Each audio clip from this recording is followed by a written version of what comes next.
Boa noite, amados.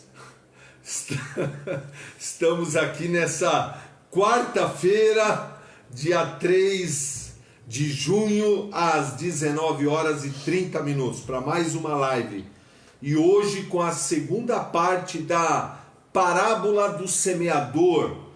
Nós estamos estudando, nós vamos dar um estudo, nas próximas lives sobre a série Parábolas do Senhor Jesus, E na segunda-feira nós demos a primeira parte da parábola do semeador, do solo da beira do caminho, E hoje nós vamos dar a segunda parte, solo rochoso, E eu peço a você, abre o teu coração, porque Deus vai falar com você. E aqui a irmã Regiane, que vai fazer a tradução das Libras, e eu tenho a certeza que o irmão Antônio e outros deficientes auditivos poderão ser edificados através do entendimento da palavra de Deus, E eu quero cumprimentar todos os amados irmãos da IHM com a graça e a paz do nosso Senhor e Salvador Jesus. Estamos com muita saudade dos cultos, das reuniões em células, das reuniões de casais. Vamos ver, quem sabe em julho, nós poderemos voltar, Quem sabe? Vamos continuar orando, vamos continuar clamando ao Senhor. E eu quero convidar você nesse momento a abrir o teu coração, para receber a palavra de Deus. Mas antes, vamos fazer uma oração a Deus. Feche os seus olhos. Pai celestial, Pai glorioso, Pai bendito, em nome do teu amado Filho Jesus, nós te damos toda a honra, nós te damos toda a glória e te damos todo o louvor. E te agradecemos, Pai, por mais um dia de vida que o Senhor nos concede nessa quarta-feira. Te agradecemos pelo fôlego de vida, te agradecemos pelo ar que respiramos, te agradecemos, Pai, pelo teu amor, teu perdão, tua graça e a tua misericórdia. E pedimos ao Senhor, abençoe essa live, abençoe essa ministração, que a tua palavra não volte vazia, mas cumpra o seu propósito, Pai, edificando a fé dos teus filhos, renovando o entendimento, trazendo luz, Pai, fortalecimento, cura e libertação. Nós te agradecemos em nome de Jesus. Amém e amém. Glória a Deus. Como nós falamos aos amados, nós vamos dar a vocês nas próximas lives, uma série de parábolas do Senhor Jesus. Parábolas são uma maneira que Jesus usava para ensinar a palavra de Deus por meio de ilustrações. E de preferência aquelas ilustrações do cotidiano do judeu, para que o judeu pudesse compreender, aquele povo da época pudesse compreender os princípios do reino, os princípios da palavra de Deus, E a principal parábola, a maior e a principal parábola que Jesus ensinou é a parábola do semeador. Nós, segunda-feira, demos a primeira parte sobre o solo da beira do caminho. E hoje nós vamos falar do solo rochoso. Mas antes eu quero ler novamente essa parábola. E eu convido a você a abrir a tua Bíblia no livro de Mateus, Evangelho de Jesus segundo Mateus, no capítulo 13, a partir do versículo 1, tá bom? Acompanha comigo aí. Naquele mesmo dia, saindo Jesus de casa, assentou-se à beira-mar, e grandes multidões se reuniram perto dele, de modo que entrou num barco e se assentou, e toda a multidão estava em pé na praia. E de muitas coisas lhes falou por parábolas, e dizia: Eis que o semeador saiu a semear. E ao semear, uma parte caiu à beira do caminho, e vindo as aves a comeram. Outra parte caiu em solo rochoso, onde a terra era pouca, e logo nasceu, Visto não ser profunda a terra, saindo, porém, o sol a queimou, e porque não tinha raiz, secou-se. Outra caiu entre os espinhos, e os espinhos cresceram e a sufocaram. Outra, enfim, caiu numa boa terra, e deu fruto a 100, a 60 e a 30 por um. Quem tem ouvidos para ouvir, ouça. E então, a partir do versículo 18, né, você pula para o 18, ele dá uma interpretação para essa parábola, essa ilustração, né, ensinando de maneira figurativa a palavra de Deus. Ele diz no verso 18: atendei vós, pois, a parábola do semeador. A todos os que ouvem a palavra do reino e não a compreendem, vem o maligno e arrebata o que foi semeado no coração. Este é o que foi semeado à beira do caminho. O que foi semeado em solo rochoso, esse é o que ouve a palavra e a recebe logo com alegria, mas não tem raiz em si mesmo, sendo antes de pouca duração, e em lhe chegando a angústia ou a perseguição, por causa da palavra, logo se escandaliza. O que foi semeado entre os espinhos é o que ouve a palavra, porém os cuidados deste mundo, a fascinação pelas riquezas, sufocam a palavra e ela fica infrutífera. Mas o que foi semeado em boa terra é o que ouve a palavra e a compreende, e frutifica, produzindo a 100, a 60 e a 30 por um. Olha que interessante, né?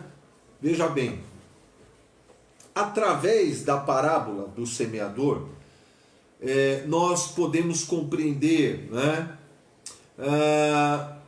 alguns ensinamentos, alguns princípios importantes. Dentre eles, o que Jesus está nos ensinando aí? Que nós precisamos estar com o coração aberto e receptível à palavra de Deus, para que esta palavra, comparada a uma semente, possa frutificar no nosso coração e produzir mudanças verdadeiras, mudanças reais, né? E o que a gente aprende também? Que o modo como a gente recebe a palavra de Deus que nos é ministrada vai determinar se ela vai ou não produzir os frutos, produzir as mudanças pelas quais ela foi enviada. A palavra de Deus, ela tem todo o poder. O salmista diz que a palavra está para sempre firmada no céu, e ela não volta vazia, conforme Isaías 55, verso 10 e 11. E Deus tem um compromisso de fidelidade para com a sua palavra. Entretanto, nós aprendemos através da parábola do semeador que a palavra de Deus por si só não vai produzir mudança se o nosso coração não for uma boa terra, não a receber com mansidão, com coração quebrantado, faminto, sedento, um coração de fé, que receba a palavra em fé. Esse é o principal ensinamento ministrado a nós na parábola do semeador pelo Senhor Jesus. Porque uma das coisas que nós aprendemos, nós falamos isso segunda-feira, com base em Romanos 8, 29, com base em Gálatas 4, 19, com base em 2 Coríntios 3, do 18 ao 21, e 1 Coríntios 15, versículos 47, 48 e 49, o que nós aprendemos? Que uma das principais obras e funções do Espírito Santo na nossa vida é a de nos transformar à imagem e semelhança de Jesus. O Espírito Santo, ele veio para nos guiar a toda a verdade.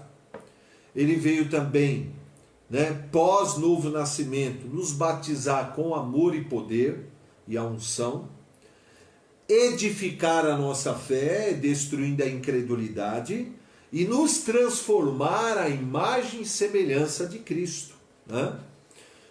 aperfeiçoando em nós as 9 virtudes do fruto do Espírito que está em Gálatas 5, versos 22 e 23. Né? Veja bem, ser transformado à imagem e semelhança de Jesus é o maior alvo de Deus para a minha vida e para a sua vida.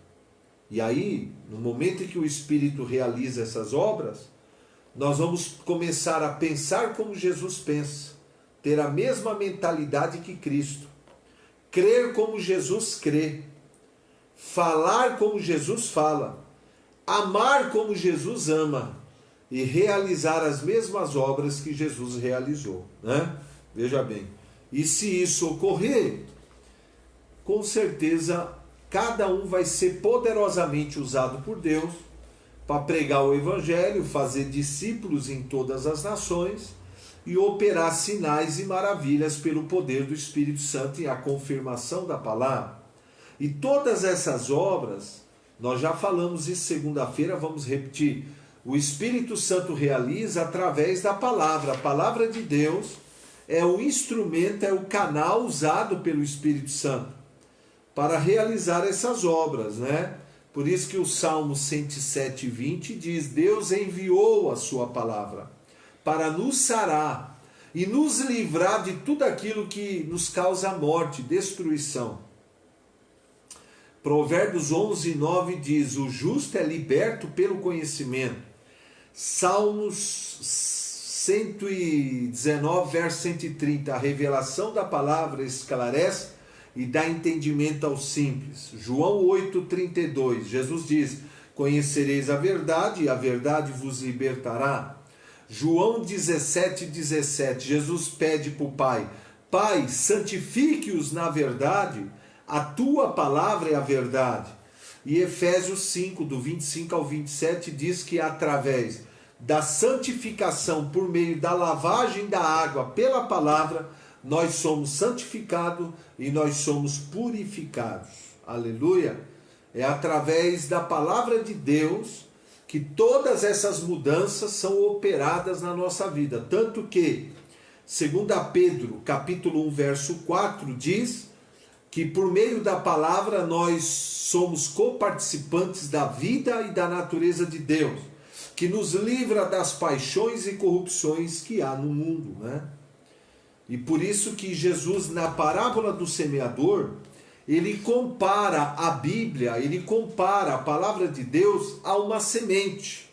E por que ele compara a palavra a uma semente? Porque toda semente, uma vez caindo numa boa terra, semeada numa boa terra, ela produz os frutos segundo a sua espécie, né? Curando, no caso a palavra de Deus, ela tem o poder de renovar o nosso entendimento, edificar a nossa fé e aperfeiçoar o nosso caráter, aperfeiçoando as 9 virtudes do fruto do Espírito. Aleluia, né? Glória a Deus, glória a Deus. Agora, veja bem, só o que a gente aprende, né? Quem trabalha na fazenda, quem trabalha com agricultura, entende isso aqui melhor do que qualquer um de nós. Você pode ter a melhor semente, mas se a terra onde a semente foi semeada não for uma terra fértil, não for uma terra boa, essa semente não vai germinar, ela não vai dar frutos. Né? E é isso que Jesus ensina na parábola do semeador. Jesus fala que a semente da palavra, ela foi semeada em 4 tipos de solo, né? Nós falamos já do primeiro, o solo da beira do caminho. Aí hoje nós vamos falar do segundo solo, o solo rochoso, né? Na sexta nós vamos falar do terceiro, o solo do espinho, cheio de espinho. E depois nós vamos falar a boa terra, o solo da boa terra, do solo fértil, né? Então olha que interessante. Veja bem, cada tipo de solo, ele ensina e demonstra claramente a atitude do coração da pessoa para com a palavra que lhe foi semeada, né? Então veja bem, cada tipo de solo ilustra a atitude do coração para com a palavra de Deus.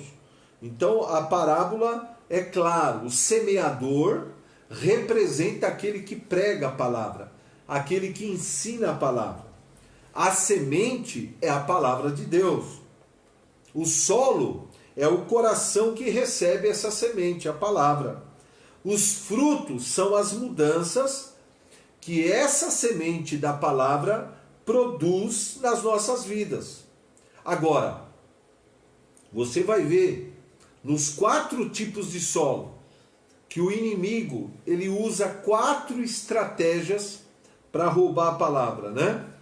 A cegueira e a resistência para com a palavra de Deus, as angústias e a perseguição, e os cuidados deste mundo e as demais ambições. Tudo isso são estratégias do maligno para roubar a palavra do coração, né?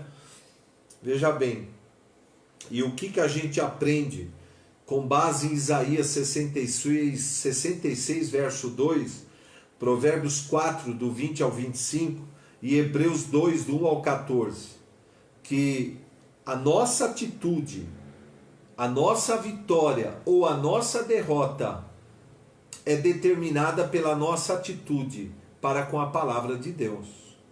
E isso tem que ficar claro para você, não é? O problema nunca está em Deus ou na sua palavra. O problema está na nossa atitude para com a palavra, né? E Jesus ensinou sobre a beira do caminho, né? Que a pessoa ouve a palavra, ele diz aqui, ó, verso 19, os da beira do caminho são aqueles que ouvem a palavra do reino, mas não a compreendem. Então vem o maligno e rouba a semente do coração. E esse é o que foi semeado na beira do caminho. Tá claro, beira do caminho, é diferente do caminho. Tem muita gente na beira do caminho. E ele explica aqui por que a pessoa ouve e não compreende. Porque ela ouviu de mau grado, com o coração endurecido. Ela não recebeu com o coração aberto. Ela não recebeu com mansidão a palavra. Porque ela não quer abandonar o pecado. Ela não quer abandonar aquelas áreas de trevas da sua vida, né? E Jesus deixa isso claro em Mateus 13, dos versículos 10 ao 17. Jesus também ensina isso em João 3, do 19 ao 21. E o apóstolo Paulo também fala, né, sobre isso em 2 Timóteo 4, do 1 ao 5, e João 6, do 60 ao 69. Foi tudo isso que nós ministramos na segunda-feira, a primeira parte. Hoje nós vamos entrar no solo rochoso. É o segundo solo onde a semente da palavra é semeada. E eu convido a você a acompanhar a leitura comigo.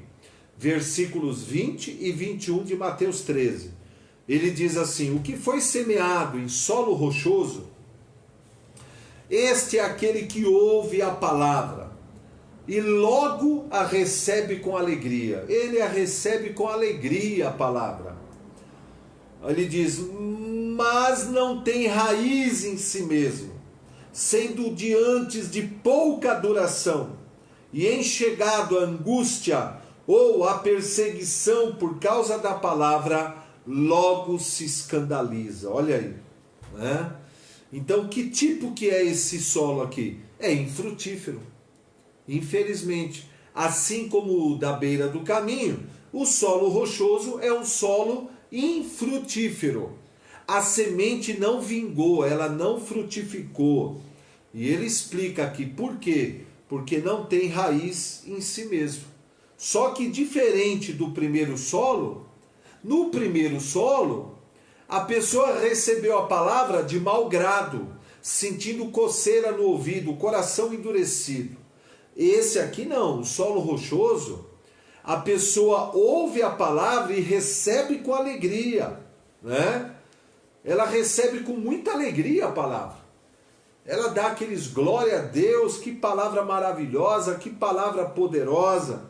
Mas aqui diz, o texto é claro, a alegria durou pouco. Logo a pessoa desanimou na fé. Por causa do quê? Por causa da perseguição e da angústia, né, lançadas pelo maligno, com o intuito de roubar a palavra, e por falta de raiz, essa pessoa se escandalizou.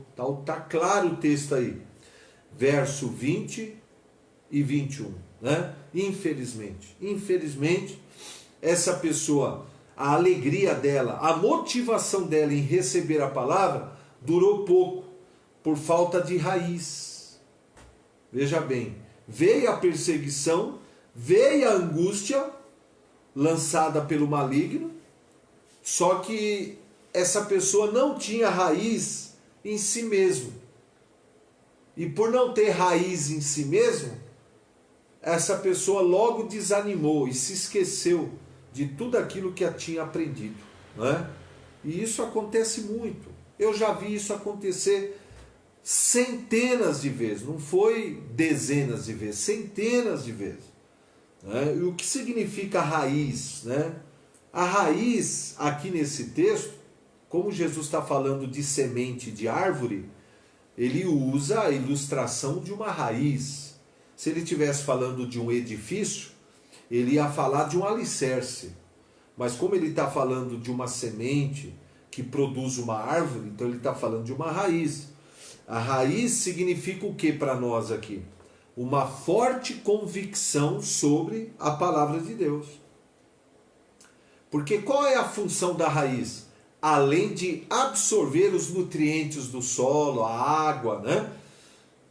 A raiz ela tem uma função primordial de dar estabilidade, sustentação ao tronco e aos galhos.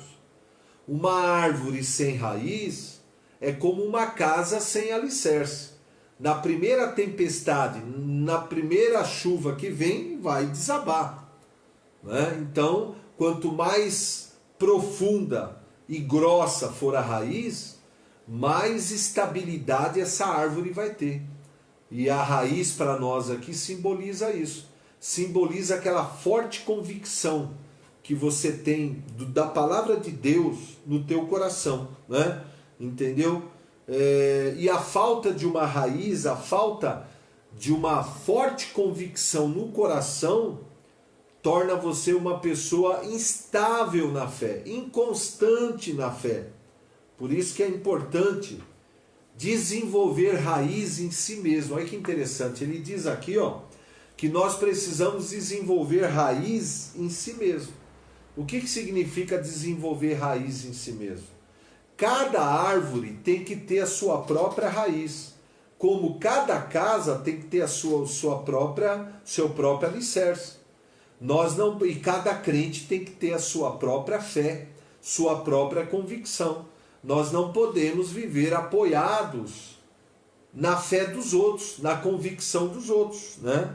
Nós precisamos desenvolver a nossa própria convicção na palavra de Deus. Como diz Romanos, capítulo 14, versículos 20, 21 e 22, ele diz, ó, a fé que você tem, tenha para você mesmo, pois bem-aventurado é aquele que não se condena naquilo que aprova, porque o que faz, tudo o que fizer tem que ser feito em fé. O justo viverá por meio da fé, e se duvidar, né, entendeu? Será condenado naquilo que aprova, porque sem fé é impossível agradar a Deus. Por isso que com base em Judas, versículos 3, 19 e 20, nós precisamos batalhar diligentemente pela nossa fé, né? Para desenvolver uma forte convicção no nosso coração, entendeu? Para que nós possamos ter, conforme Colossenses 2:2, olha o que ele diz, ó, eu estou orando a vocês, Paulo diz para os colossenses, para que os vossos corações sejam confortados, vinculados juntamente em amor, e vocês tenham toda a riqueza da forte convicção do entendimento, para compreenderem plenamente o mistério de Deus, Cristo, né? Ele fala, toda a riqueza da forte convicção do entendimento. O primeiro passo é adquirir entendimento da palavra, com a ajuda do Espírito Santo. E o segundo passo é desenvolver uma forte convicção sobre esse entendimento da palavra, né? Essa é a verdadeira riqueza que o crente tem que perseguir e buscar e pagar o preço. Como diz Tiago 2,5, ouvi, meus amados irmãos, não escolheu Deus os que para o mundo são pobres, para serem ricos na fé e herdeiros do reino que ele prometeu aos que o amam, né? Veja bem, Deus quer que eu e você sejamos ricos na fé. Essa é a maior riqueza que nós podemos adquirir no reino de Deus, ser rico na fé, né? E por quê? Porque Jesus deixou claro em Marcos 9:23, tudo é possível ao que crê. Talvez você esteja perguntando, como é que eu desenvolvo essa raiz em si mesmo na palavra de Deus? Eu vou ler para você, você vai entender. Abra a tua Bíblia comigo, Tiago capítulo 1, verso 22 ao 25, diz, tornai-vos, pois, praticantes da palavra, e não somente ouvintes, enganando-vos a vós mesmos. Porque se alguém é ouvinte da palavra e não praticante, assemelha-se ao homem que contempla no espelho o seu rosto natural, pois a si mesmo se contempla e se retira, e para logo se esquece de como era a sua aparência.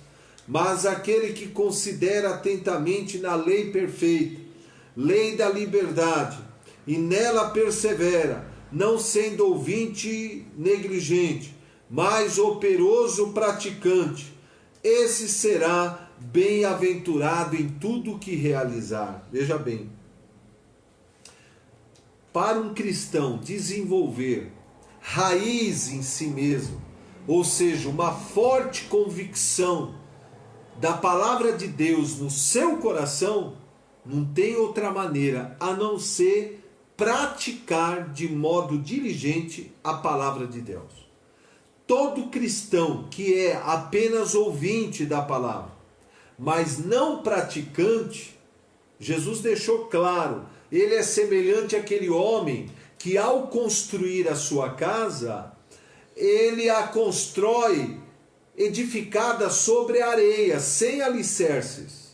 O que acontece? Quando vem a tempestade, vem a chuva, vem o vento forte, bate contra aquela casa e a casa acaba caindo em ruínas, porque ela não tinha alicerce. Não é? O que o alicerce representa para uma casa, a raiz representa por uma árvore. E a forte convicção do entendimento representa para a nossa vida cristã. Só que essa forte convicção do entendimento, ela só é desenvolvida no nosso coração mediante a prática diligente da palavra de Deus. Aí talvez você pergunta, por que eu devo praticar de maneira diligente a palavra de Deus? Porque quando nós praticamos a palavra de Deus, o que vai acontecer conosco, né? Olha o que diz o 1 Pedro 2, verso 1 ao 3. Ele diz, né, que você deseja ardentemente, como uma criança recém-nascida, o genuíno leite, para que através dele seja dado crescimento para a salvação. Aí ele diz, se é que você já tem a experiência, olha lá, se é que você já tem a experiência de que o Senhor é bondoso. Salmo 34, 8. Ó, provai e vede que o Senhor é bom, bem-aventurado o homem que nele busca refúgio. Glória a Deus. Provai e vede. Deus quer que você prove.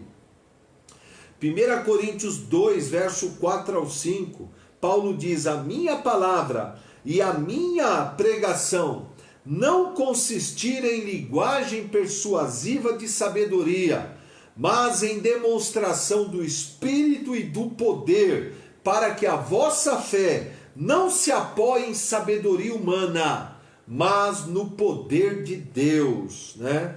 Então veja bem, quem pratica diligentemente a palavra de Deus, vai ter muitas experiências com o amor e o poder de Deus na confirmação da sua palavra. Essas experiências que você vai tendo com Deus, é elas que vão fortalecendo a sua fé. É elas que vão criando em você raiz, uma forte convicção do entendimento, né? Glória a Deus, porque nada é mais importante, nada é mais poderoso, nada é mais forte do que o amor e o poder de Deus para confirmar a palavra. Só que nós precisamos desenvolver experiências. Nós servimos um Deus vivo, um Deus pessoal, um Deus todo-poderoso, um Deus fiel, que cumpre aquilo que diz. E para nós vivermos o sobrenatural, vivermos os milagres de Deus, desfrutarmos da fidelidade de Deus na confirmação das suas promessas, ter experiências miraculosas com Deus, nós precisamos praticar a palavra de Deus. E essas experiências com o amor e o poder de Deus vão fortalecer muito a nossa fé, vai produzir em nós convicções sólidas, tá? E vai produzir perseverança e firmeza, conforme diz Hebreus 10, do 35 ao 39. Agora, quem não pratica a palavra de Deus, tem uma fé muito fraca, uma fé muito superficial, baseada apenas em teorias, baseado apenas no que ouviu falar. E quando a nossa fé ela é baseada apenas no que a gente ouviu falar, ela não tem consistência, ela não tem raiz em si mesma, né? Por isso que o nosso conhecimento de Deus, ele não pode se resumir apenas a estudos teóricos da palavra. Jó chegou a essa conclusão no capítulo 42, verso 2, ele diz: antes eu te conhecia só de ouvir falar, mas agora os meus olhos te veem. Olha que interessante. Eu quero dizer uma coisa para os irmãos, veja bem. A vida cristã é igual um currículo. Você já deve ter feito currículo para procurar emprego, né? E é interessante que no currículo, além de ter ali os seus dados pessoais, né? Você também tem assim uma parte lá do currículo que são os seus diplomas, a sua escolaridade. Então vamos supor que você tenha 2 cursos superior, administração e economia. Você vai colocar ali: sou formado em administração e sou formado em economia.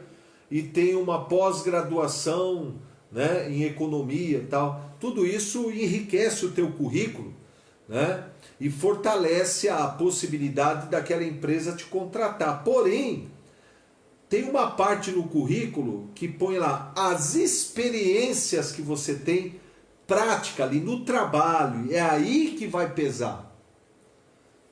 Vamos supor que você só tem currículo, mas não tem experiência. Você só tem diploma, mas não teorias, mas não tem prática. Vai empobrecer teu currículo. Então agora eu pergunto, como é o teu currículo cristão, né?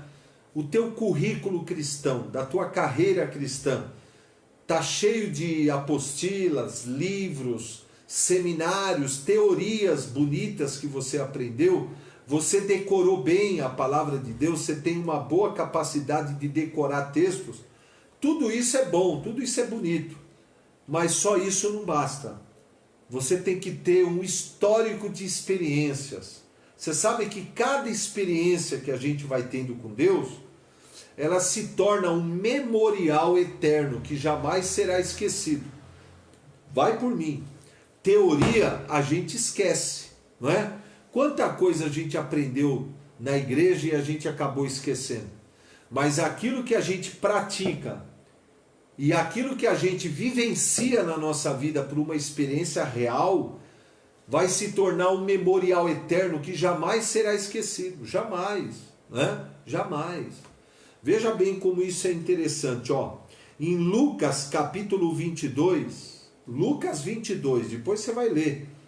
Jesus está falando sobre a sua eminente prisão e morte na cruz. E ele alerta os discípulos: olha, o pastor vai ser ferido e as ovelhas vão se dispersar. Todos vocês vão me abandonar quando eu for preso e for levado para ser crucificado. Aí Pedro se levanta e diz: Senhor, ainda que todos eles te abandonem, eu jamais te abandonarei. Estou pronto para morrer contigo, Senhor. Aí Jesus olha para Pedro e fala assim: Pedro, eu te digo uma coisa. Tu me negarás, né? Antes que o galo cante, tu me negarás 3 vezes, Pedro. Aí Pedro diz: jamais, Senhor, jamais isso vai me acontecer, jamais, né? E aí, se você continuar lendo isso aqui, o texto, né? Você vai ver que um pouquinho mais para frente, Jesus é preso ali no jardim do Getsêmani. Ele mesmo se entrega, né? Porque tinha chegado a hora da sua prisão e da sua morte substituta na cruz. E aí Jesus está sendo interrogado lá no pátio do templo, né? E está sendo judiado ali pelos soldados, né? E Pedro está com muito frio e está se aquentando ali perto da fogueira. E uma pessoa reconheceu ele e falou para ele: olha, eu te reconheço, você é um dos seguidores deste homem aí, desse Jesus.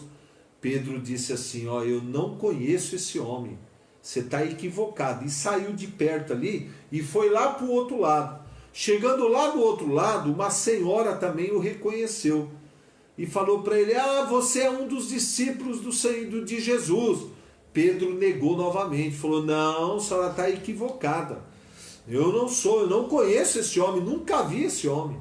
Aí ele foi para o outro lado. Quando ele foi para o outro lado, uma pessoa também reconheceu ele.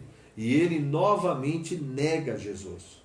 E quando ele nega pela 3ª vez, diz o texto que o galo cantou. E aí quando o galo cantou, diz o texto que na hora Pedro se lembrou dessas palavras aqui de Lucas 22.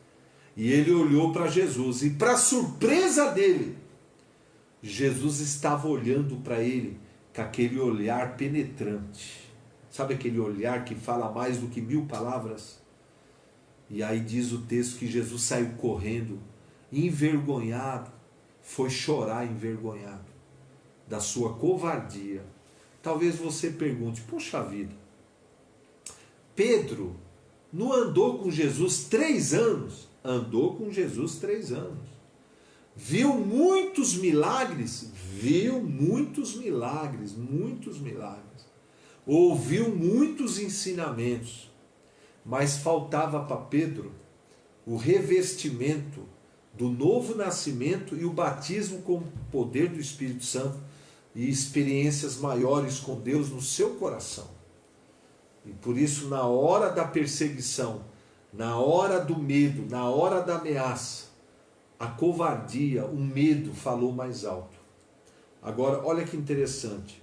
Quando Jesus ressuscita, Jesus vai até Pedro e Pedro se arrepende da sua covardia.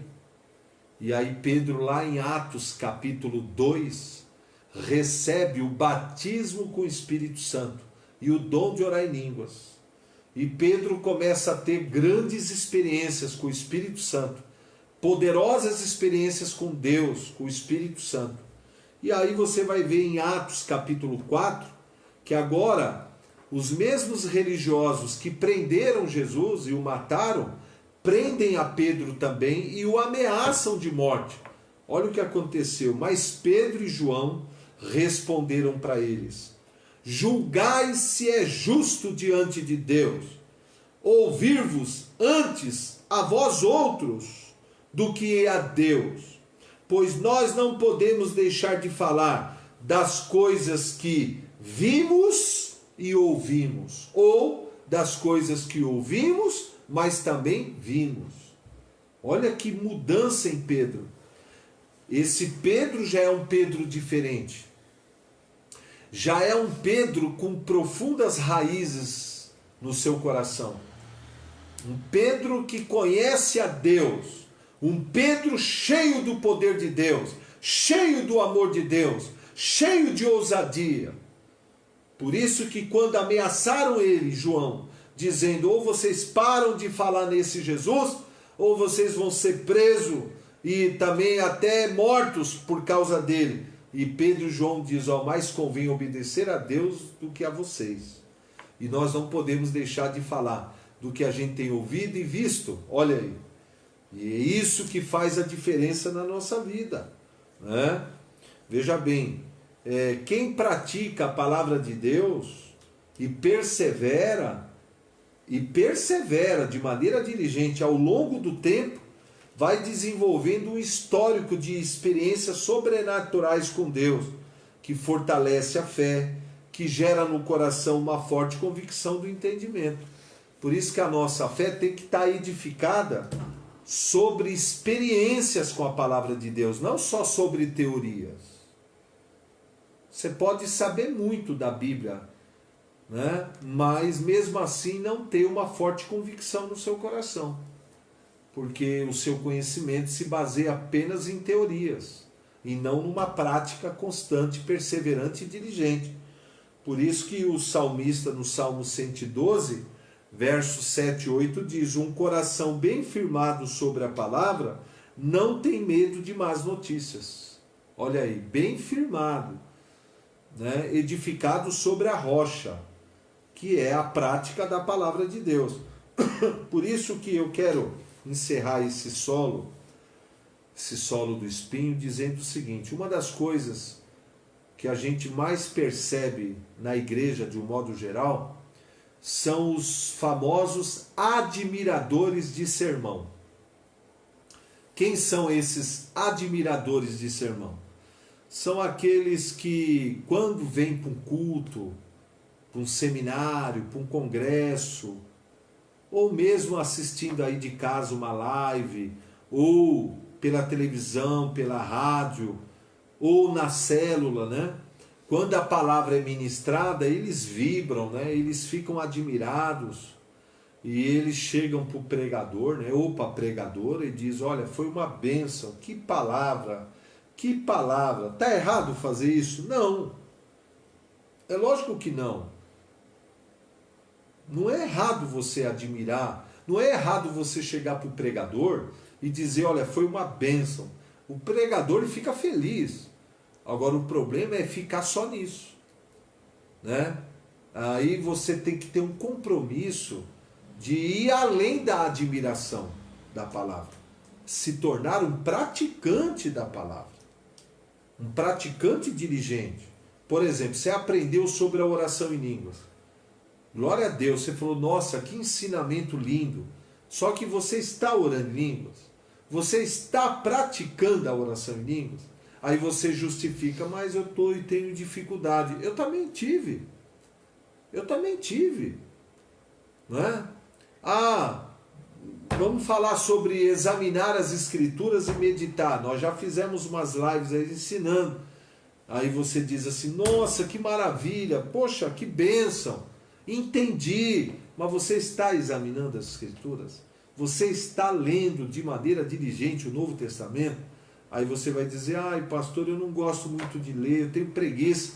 Então, se a tua preguiça é maior do que a tua disposição de crescer espiritualmente e de conhecer a Deus melhor, aí fica difícil. Porque aquilo que compete a nós fazer, o Espírito Santo não vai fazer no nosso lugar. Então aquilo que compete a nós fazer, que é orar, meditar, jejuar, adorar, confessar a palavra, louvar, né? Ler bons livros, quer dizer, isso compete a nós. Desenvolver hábitos bons na nossa vida, se afastar de toda a aparência do mal, se afastar dos ímpios, da roda do escarnecedor. Isso aí é uma prática nossa. Deus não vai fazer no nosso lugar, não é? E se nós praticarmos a palavra de Deus dessa forma, nós vamos desenvolver uma forte convicção do entendimento. E vamos ter uma raiz profunda em Deus. E isso vai gerar em nós firmeza, estabilidade e constância na fé, tá bom? Espero que você tenha compreendido, né? Deus quer que você tenha muitas experiências na sua vida, muitas. Deus não mudou. O mesmo Deus que operava milagres no passado, Ele opera ainda hoje. Amém? Mas Deus quer que você pratique a palavra e exercite a sua fé para você receber esses milagres e ter experiências reais com o amor e o poder de Deus. Amém? Glória a Deus. Espero que você tenha gostado, espero que você tenha compreendido, né? Curta aí o vídeo, curta aí embaixo, curta, põe curtir, né? E eu gostaria muito que você escrevesse aí, né, o que você tem achado das lives, desse ensinamento de hoje, do de segunda-feira, e compartilhe esse vídeo também, para que outras pessoas sejam abençoadas, sejam enriquecidas. E compartilha também em outras redes sociais, né? Nós temos também no YouTube o nosso canal IHM, e é bênção, meus irmãos, tem que espalhar a palavra de Deus. E eu quero fazer uma oração agora abençoando a sua vida, abençoando a sua família. Eu amo muito a sua vida. Amém? Para mim é um prazer estar aqui e ministrar uma palavra que enriqueça você, que te fortaleça, que te abençoe. Pai querido, Pai glorioso, Pai bendito, eu quero aqui te agradecer, Senhor, por essa palavra que foi ministrada. E é a tua palavra, Pai. E a tua palavra é a verdade, ela é lâmpada para os nossos pés, ela é luz para os nossos caminhos. Ela é vida, ela é verdadeira, Pai. Ela não volta vazia.